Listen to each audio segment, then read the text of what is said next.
आमच्या सातारच्या घाटावरच्या आजीला घेऊन चाललोय. कुठं?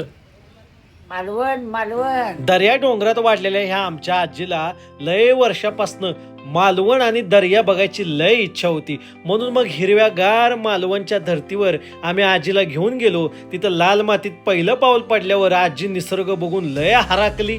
आणि मग काय, आता पाहुणे आले म्हणून गावणे झाले पाहिजेत की. मग मालवणच्या मंडळींनी गावण्याचा बेत आखला आणि सोबतच आमच्या मालवणच्या आजीनी छान पैकी एक मस्त चटणी बनवली. लुसलुशीत गावणं आणि चटपटीत नारळाची चटणी खाऊन आमच्या आजीला लय आनंद झाला आणि तिनं तो मग मिसरीचा तोबरा भरून मस्त पैकी साजरा केला. मग भुईमुगी सातारी आणि नारळी मालवणी अशी एकत्र जुगलबंदी करत दोन्ही आज्यांनी जाळण दूर संघटित केला. अरे ही काय रे लाल वाळ घातलंय. इथनं सुरू झालेली चर्चा मग रातांब्यातनं कोकमापर्यंत पोचली.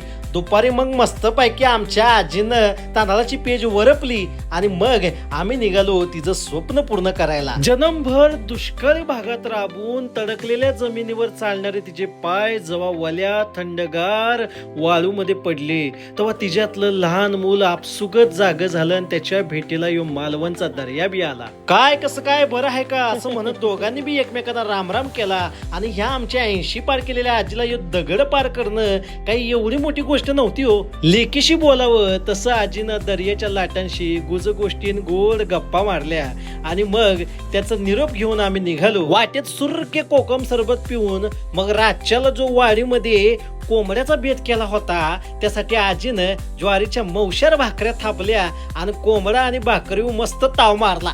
मालवणच्या या ट्रिपमध्ये आमच्या आजीला काय मिळालं ते मला सांगता येणार नाही, पण तिचं स्वप्न पूर्ण झालेलं बघून आम्हाला मिळालेलं समाधान हे कुठल्या बी डोंगर आणि दर्यापेक्षा लय मोठं होतं.